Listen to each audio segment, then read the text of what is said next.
ለክብራችን የወሰነው ዓለም ሳይፈጠር አንተን አስቦ እዚህ ያለውን ይህንን ምንድነው አፈር ወይም ድንኳን ወይም ምድራዊ ሰው የሆነው አንተን አስቦ ዘምሰው ምንድነው ተብሎ ፐርሰናሊ አሁን ዳውር ፐርሰናሊ ቢንያምን ከሷ ለይቶ ማለት ነው የሰው ልጅ አስበው ዘምሰው ይህንን ሰው ሲያስበው እግዚአብሔር ሞዴል አድርጎ ማለት ነው ያስበው የልጁ መልክ እንዲመስሉ አስቀድሞ ወሰነ። የልጁን መልክ እንዲመስሉ ልጁ ደግሞ በእነዚህ በሰው ልጆች መሃል ማን ሆኖ እንዲወጣ ፈለገ? በኩር ሆኖ እንዲወጣ ፈለገ። በኩር የመጀመሪያ ቃይን አይነት አውቆ በኩር ኢየሱስ ነው።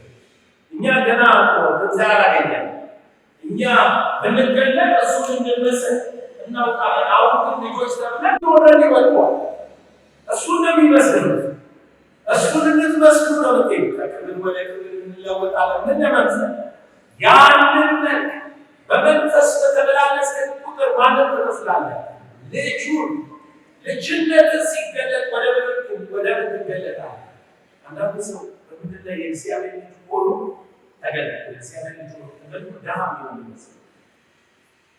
የእግዚአብሔር ልጅ ሆኖ ተገለጦ ሚታመን የሚሳቆል ሚጠቃ ይመስላል። ክርስትና ያውቃል።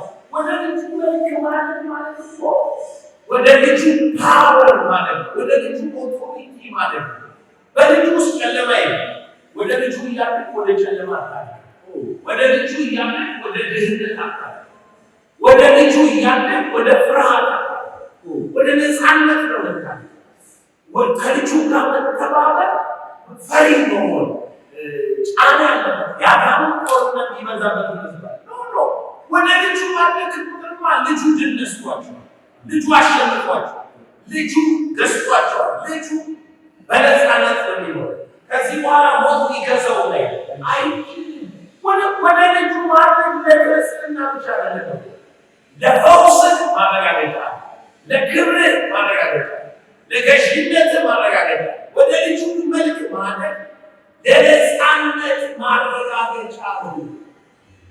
ሰው ወደ ልጁ መልክ አደገ ማለት በነፃነት ሊኖር ሊመላለስ በዚያ ማንነት ለጥቃ ማለት ወገኖች፣ የእግዚአብሔር ሀሳብ ለልጁ መልክ መምሰል ወይም የልጅነትን መልክ መካፈል ከምን እንደጀመረ በደንብ ዓለም ሳይፈጠር የልጁ ሞዴል የዞረ እግዚአብሔር ዓለማት ሳይፈጠር የነበረውን ልጁን ነው እግዚአብሔር ለልጆች ሞዴል እና እግዚአብሔር እናንተ ልጆች አደርጋለሁ ብሎ የወሰነለት ልጁን አመጣ።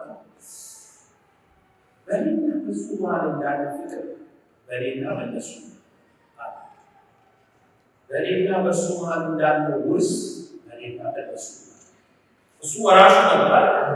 ዓለማትን በፈጠረበት ሁሉ ወራሽ ባደረገው አሁን የእግዚአብሔር ወራሾች ተናላል። ከምን ጋር ያይዞ የእግዚአብሔር ወራሾች ነኛል? ከልጅነት ጋር ያይዞ እስኪ ተመልከቱ። ልጅነትና ውርስ እንዴት አቆጣው ስለሆነ ወደ ውስጥ እንደባ የልጅነትን ጉዳይ አሳያለሁ። ግን አሁን ጳውሎስ የተናገረውን ለማየት ቁጥር 14 ሮሜ 8 በእግዚአብሔር መንፈስ የሚመሩ ሁሉ እነዚህ የእግዚአብሔር ልጆች ናቸው። አባ አባ ብለን የምንጮህበትን የልጅነት መንፈስ ተቀበላችሁ እንጂ እንደገና ለፍርሃት የባርነት መንፈስ አልተቀበላችሁ። የእግዚአብሔር ልጆች መሆናችንን ያ መንፈስ ራሱ ከመንፈሳችን ጋር ይመሰክራል። ልጆች ከሆንን ወራሾች ደግሞ አሁን አለሱ የእግዚአብሔር ልጆች ነን። እግዚአብሔር ወራሽ ነው። ለምን ቆንጆ አንተ በፊት በኩሉ ልጁ ዓለማት ሳይፈጠሩ የእርሱ ወራሽ ሆኖ ሁሉ ወራሽ ባደረገው ዓለማትን በፈጠረበት በልጁ ልጅ የሚል ስም ይዘን እንደገና ወራሽ አይደለም። ወራሽነት ሊቀድም የእግዚአብሔር ወራሽ ማለት ነው። ዓለማትን አይደለም ሊወርሰው ክርስቶስ ማንም ነው ሊወርሰው ራሱ እግዚአብሔር ነው ሊወርሰው። ለምን የአብ የሆነ ሁሉ ማለት ስለዚህ የመለኮት ሙላት ሁሉ በሰውነቱ ተገልጦ ይኖራል። ውርሱ ራሱ የኛ ማለት ወደ ቁስ ስለሆነ ምትወሰ ዓለም ማውቀስ ፍጥረት ማውቀስ ይመስላል አይደለም።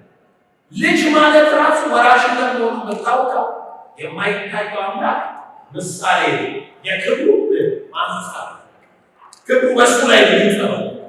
ቃላቶቹ እኮ ከማይን ሴት የተነሳ ስለምንተረጉመው ከራስ ከሂማን ማይን ሴት ተነሳ ስለምንተረጉመው ነው ኮንፊውዝ እንጂ ከዲቫይን ማይን ሴት የተነሳ እግዚአብሔር ወራሽ አንተን ጌታው አንተን ነው ስራን በመጠየቀው እግዚአብሔር አለ። አዎ የኔ መገለጫ እኔ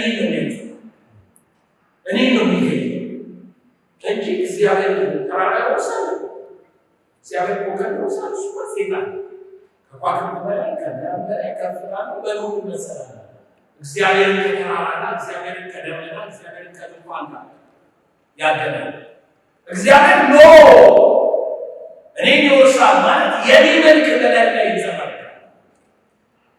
እኔን ይወርሳል ማለት የኔ ክብር በእርሱ ላይ ይገለጣል። የኔ ኦቶሪቲ፣ የኔ ራቸስነት፣ የኔ ጽድቅ፣ የኔ ክብር፣ የኔ ኃይል፣ የኔ ሕይወት፣ ብርሃን፣ ጥበብ፣ እውቀት የኔ የሆነ ሁሉ በእሱ ነው አረፍ እናንተ ጋር ይመጣል። ስለዚህ እሱ የራሱ አለ የእግዚአብሔር መልክ እና አሁንስ በክርስቶስ ምን ሆናችሁ ተባለ? በመጽሐፍ ምን እየተባለስ ነው? ወደ ምን ደምስ እየተባለ የማን ጽድቅ ያላችሁ ነው? በመንፈስ ቅዱስ የማን ጥበብ ተሰጠሽ? የማን ኃይል ተሰጠ? ልጅነት ውስጥ ያለው ሚስጥር መረዳት አለ። ይሄ ደግሞ እግዚአብሔር አሰብ ኤፌሶን 1:5 በበጎ ፈቃዱ እንደወደደ በኢየሱስ ክርስቶስ ሥራ ለእርሱ ልጆች ልንሆን አስቀድሞ ወሰነ። በኢየሱስ ክርስቶስ ሥራ ልጁን ልኮ ልጆች እንድንሆን ልጁ ተቤዥቶን ልጆች ልጁ ዋጋችንን ከፍሎ ልጆች ልጁ መስዋዕት ሆኖልን ልብሳችን እንዲታል የልጁን ምስክርነት ይዘን በኩር ሆኖ የተገለጠውን ጌታ እያየን ልጅነትን እንድንል ሞዴሉ ብቻ ሳይሆን ኢየሱስ ለምሳሌ ሞዴል ማለት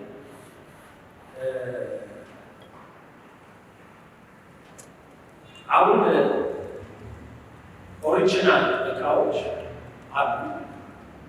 ይሄ አይፎን ለምሳሌ ኦሪጂናል ፋብሪካው ራሱ ከኳሊቲ ከተጠቀሙ ማቴሪያል ምናምን ልክ አንድ ይሰራና ሞዴሉ ይሄ ያስቀምጣል። ከዛ በዚህ ኳሊቲ ልክ የፈጠሩ ሰዎች የሰሩ በዚሁ ኳሊቲ ልክ ማቴሪያሉ ይሄንን እያዩ የተጠቀሙ ይሰሩታል። ኦሪጂናል ሞዴሉ መጀመሪያ የፈጠሩ ሰዎች ናቸው ሞዴሉ ይሰሩታል። ከዛ ቀጥሎ ግን እዚህ ላይ ያለው ፈጣሪዎቹ የሰሩትን ማቴሪያል ሲስተሙ ነገሩ ሁሉ አንድ አድርገው ይሰሩታል። ኦሪጂናል ነው። ከዛ ሃይ ኮፒ ምን ይቀንስ የማቴሪያሉ አይነት ያንን በፕላቲኒየም ሲሰሩት ከነበረ አንተ ጋር ሲያመጡ በኮፒ ማቴሪያል ቃልነቱ ሲስተማን ሊሰራው ላዳላማ ግን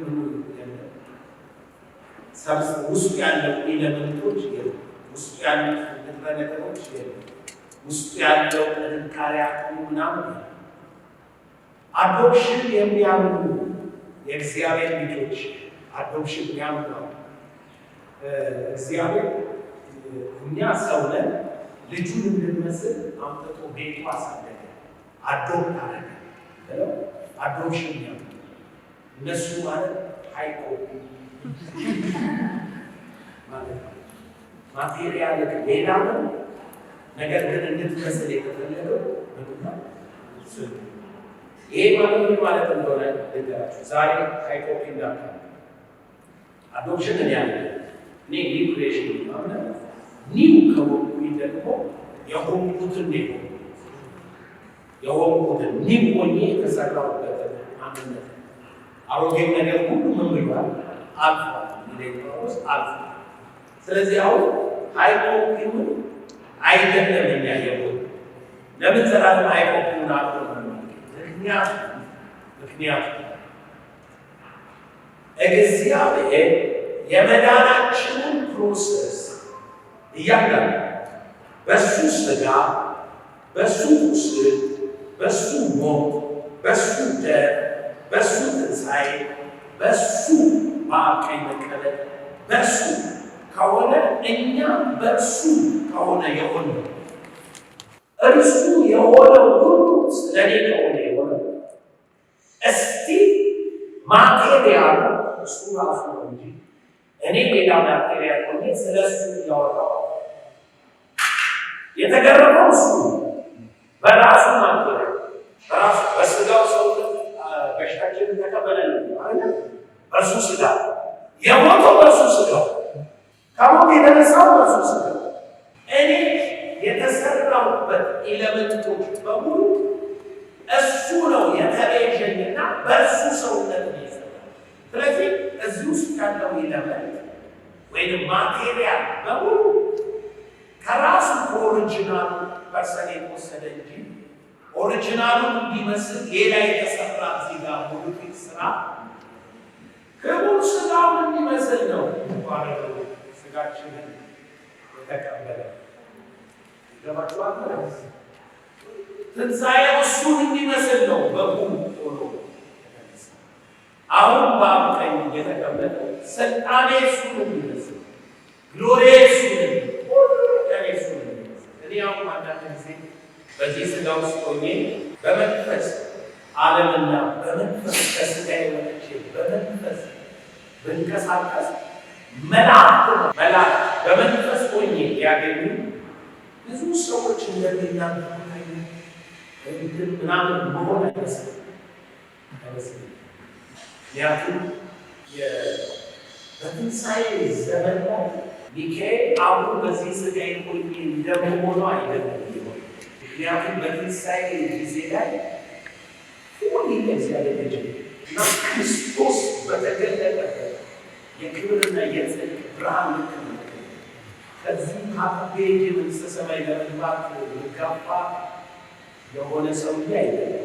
ትንሣኤን ካገኘው የትኛው ትንሣኤ ትንሣኤን ካገኘው ሌላ አዲስ ፍጥረት ስለሆኑ መላእክት ሲያገኙ እዛ ምድር የነበርከው ሰውዬ ምናምን ብለው አይመስለንም። ያው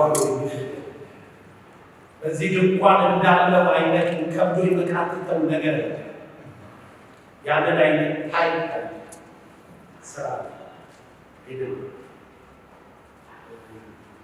ኦቶሪቲን ስጠቀም አንዳንድ ቀን ስጸልይ ሳዝ ስናገር ከዛ እምነት ነስ ከዛ በእርሱ ካገኘሁት የልጅነት ሕይወት በእርሱ ካገኘሁት የልጅነት ከዛ ነስ ሐዋርያው ጳውሎስ ሊነግረን የፈለገው ምስጢር ከዛ ነው የጀመረው።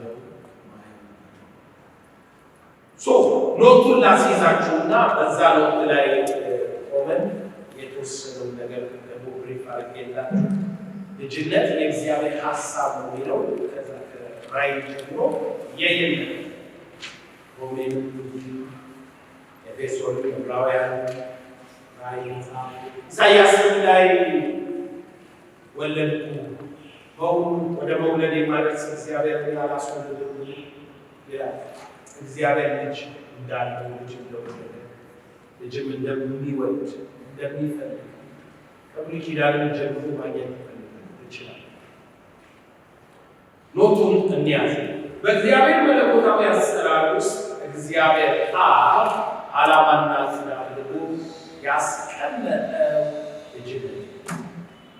በእግዚአብሔር መለኮታዊ አሰራር ውስጥ እግዚአብሔር አብ እንዳትሳት የአብ ፈቃድ ከማንም የመነጨ ከልቡ የወጣ የአብ ልጁን እንድንመስል ልጁ አይደለም እሱን እንድንመስል ልጁን እንድንመስል እግዚአብሔር አብ በእግዚአብሔር መለኮታዊ አሰራር ውስጥ እግዚአብሔር አብ ዓላማና ዕቅድ አድርጎ ያስቀመጠው አብ የሰራውን ያደራጀው የሆነው ነገር ሁሉ ልጅ ይህ እንግዲህ ልጁን ያካፍል በቃ ይሄንን ነው እግዚአብሔር ፍጥረትን ፈጠረ። እግዚአብሔር እዚያ እግዚአብሔር እኮ ድንቅ ነህ ምንድን ነው ልጄ ለልጄ ደስታ ለልጄ ክብር ለልጄ ሕይወት ለልጄ ራፍ ምሳሌ 8 ላይ በእሱ ዘንድ ዋና ሰራተኛ ነበርኩ ስሰራ ደስታው በእኔ ነው እኔም ደግሞ በፊቱ ደስ ቢለኝ በሰው ልጆች ምሳሌ 8 ቁጥር 22 ጀምሮ እግዚአብሔር የመንገዱ መጀመሪያ ያደረገኝ የቀድሞውን ስራ መጀመር ከጥንት ከዘላለም ጀምሮ ተሾመ ምድር ከመፈጠሯ አስቀድሞ ቀላያት ገና ሳይኖሩ ኔተው የውሃ ምንጮች ገና ሳይኖሩ ተራሮች ገና ሳይመሰረቱ ከኮረብቶች በፊት እኔ ተወለድኩ። ምድሪቱንና ሜዳ ገና ሳይፈጠር የመጀመሪያውን የዓለም አፈር ሰማዮችን በዘረጋ ጊዜ አብሬው ነበር። በቀላያት ፊት ክበብን በደነገገ ጊዜ ደመናትን በላዩ ባዘጋጀ ጊዜ የቀላይ ምንጮች ባጸና ጊዜ ለባህርም ዳርቻ በወሰነ ጊዜ ውሃውን ከትእዛዙ እንዳያልፍ የምድርንም መሰረት በመሰረተ ጊዜ በዚያን ጊዜ እኔ በእርሱ ዘንድ ዋና ሰራተኛ ነው። ዕለት ዕለት ደስ አሰኘው፣ በፊቱ ሁል ጊዜ ደስ ይለኝ። ደስታዬን በምድሩ ተድላዬን በሰው ልጆች ነበር። ደስ አሰኘው ነበር፣ ደስ ይለኝ በአንተ ደስ የሚለኝ የምወደኝ ልጄ አንተ። እግዚአብሔር ሌላ ደስታ የለም። በማን ነው ደስታ? በዛ ነው የሚወዳችሁ። ሌላ ደስታ የለም። እናንተ ደስ ብታስቡ ከሆነ ነገር ጋር አወሳስባችኋል። አባታችሁ በእናንተ ደስ ይላል። ሴጣን ሊዋሽ ነው የሚለው ውሸቱን ነው ያስተላልፋል። የእግዚአብሔር የልቡ ሀሳብ እቅዱ አጀንዳው ዓላማ ልጅ ነው። እግዚአብሔር ልጅ ነው፣ የልጅ ፕሮግራም ነው። ለዚህ ነው ወንጌልን ስበክ ትባል። ለምን መስበክ ለመጠየቅ መልሱ ቃል እግዚአብሔር ልብ በልጅነት ይላል። ሂድና ሰዎችን የእግዚአብሔር ልጆች አሉ። የእግዚአብሔር ልጆች እንዲበዙ እግዚአብሔር ልጆችን እንዲያመጣ ነው። ልጁ ወደ ምድር ልጅነት ይላል። ሁለተኛው ልጅነት የፍቅር መንገድ፣ የፍቅር መታየት፣ የፍቅር መተግበር። አባት ልጁ ይወዳል። በቃ ከዛ አሁን ልጅነትን እግዚአብሔር ለፍጥረት መግለጽ ሲፈልግ ልጆች ሲያደርገን እያለ ምን ይታይ ፈልጎ ነው ሲባል በእሱና በልጁ መሀል ያለው ፍቅር ለፍጥረት እንዲታይ የፍቅር ልጅነት፣ የፍቅር መገለጥ፣ የፍቅር መታየት፣ የፍቅር መተግበር ነው። እሱ ለራሱ ልጆች ያደረገን በሌሎች ሁናቴ ምክንያት ሳይሆን ከራሱ በመነጨ ፍቅር ብቻ። እርሱ ለራሱ ልጆች ያደረገን በሌሎች ሁናቴና ምክንያት ሳይሆን ከራሱ በመነጨ ፍቅር ብቻ።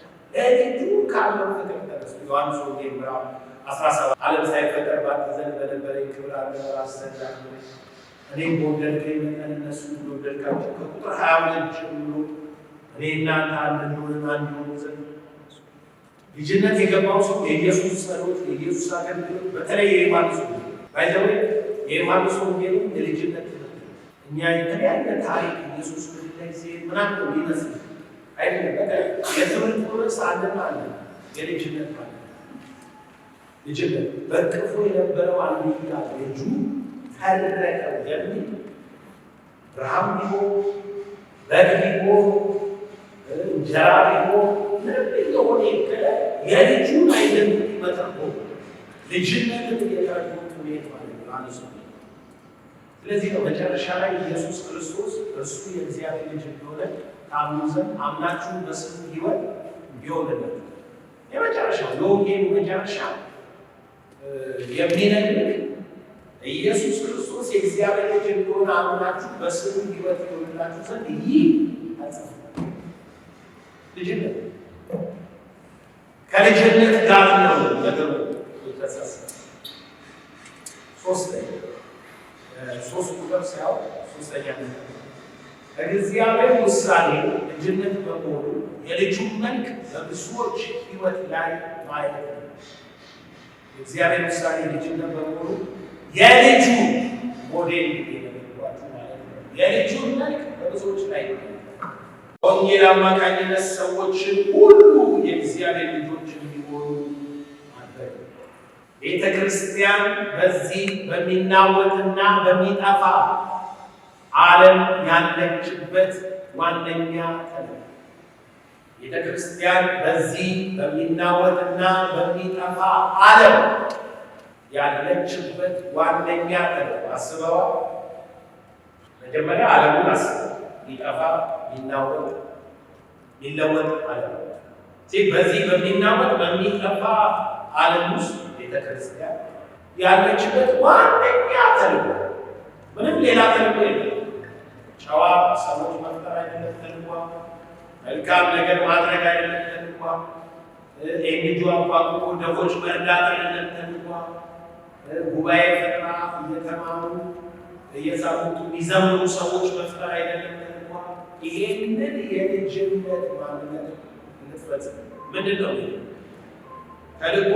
እንደ እግዚአብሔር ልብ ሐሳብ እና ውሳኔ በወንጌል አማካኝነት በክርስቶስ አማካኝነት ሰዎች ሁሉ እንዲድኑ በሚወድበት እግዚአብሔር ሰዎችን ሁሉ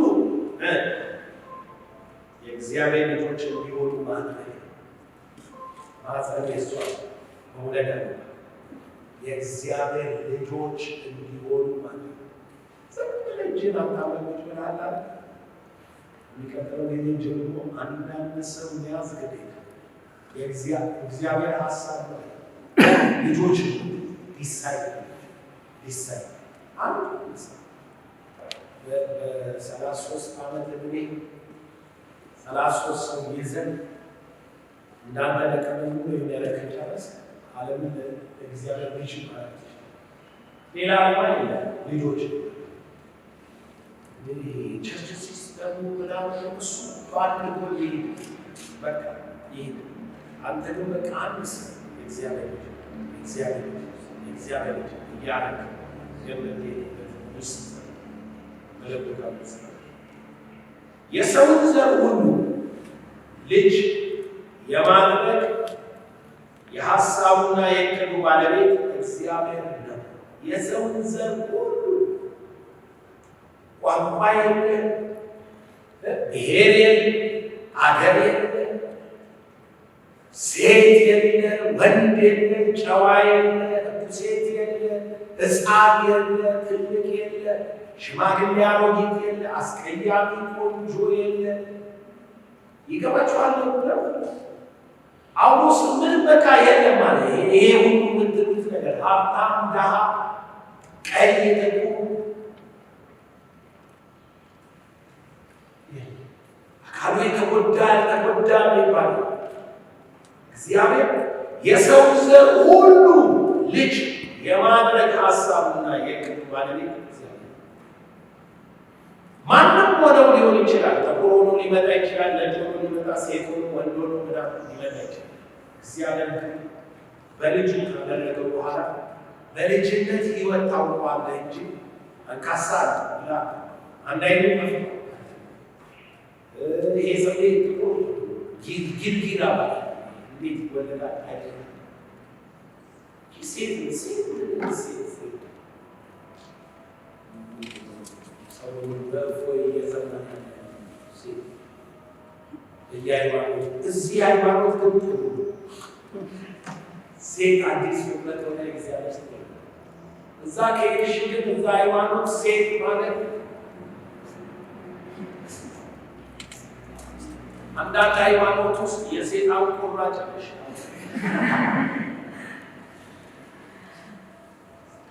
እዚህ ግን ሁሉነት በክርስቶስ ሁሉም የእግዚአብሔር ልጆች የማድረግ የሰው ዘር ሁሉ ሀሳቡ፣ ዓላማው፣ ፈቃዱ ልጅ ይህ ሀሳብ በየትኛውም ፍጥረት ልብ ውስጥ ያልታሰበ የዘላለም ሀሳብ ማንም ጋር ሄደሽ ደግሞ ይህንን ሀሳብ በጣም ጎበዝ ሃይማኖተኛ ልትሆን ይችላል። ልጅ ሆናለሁ ለምን አትስ በጣም ሱፐር ፓወር ያለህ ስፒሪቹዋል ፐርሰን ልትሆን ይችላል። ልጅ ሆናለሁ ለምን አታስብም? ልጅነት የእሱ ሀሳብ፣ ልጅነት የእሱ አለ የእሱ ራዕይ 21:7 አንደኛ ዮሐንስ 3:1 ጥቅሶች ማለት ነው። ጽፋችኋቸዋል ማጣቀሻ ሊሆናችሁ ድጋሚ መያዝ ይችላል። አንደኛ ዮሐንስን ለምሳሌ ያጠቀስነው የእግዚአብሔር ልጆች ተብለን እንጠራ አብ እንዴት ያለው ፍቅር እንደሰጠን የእግዚአብሔር ልጆች ተብለን የሚጠራነው ከሱ የተነሳ ፍቅሩን ሲገለጥ የፍቅሩ መገለጥ ልጁን በሚወድበት ልክ ወዶ የልጁን መልክ እንድንመስል ያደረገ ኤፌሶን 1:5-11 ኤፌሶን ሮሜ 8:28-31 አንድ ልጁ ሳይራራ ስለሁላችን አሳልፎ ከሰጠው ከእሱ ጋር ሁሉን እንዴት የልጁን መልክ እንድንመስል አስቀድሞ ወስኖ ኤፌሶን 3:5-11 የእግዚአብሔርን ምስጢር እንዴት እንደማስበው ተመልከቱ ይላል። የእግዚአብሔርን ምስጢር ነው እያወራ አንደኛ ቆሮንቶስ 2:7-9 አስቀድሞ ለክብራችን ውስጥ ዓይን ያላየውን ጆሮ ያልሰማውን በሰው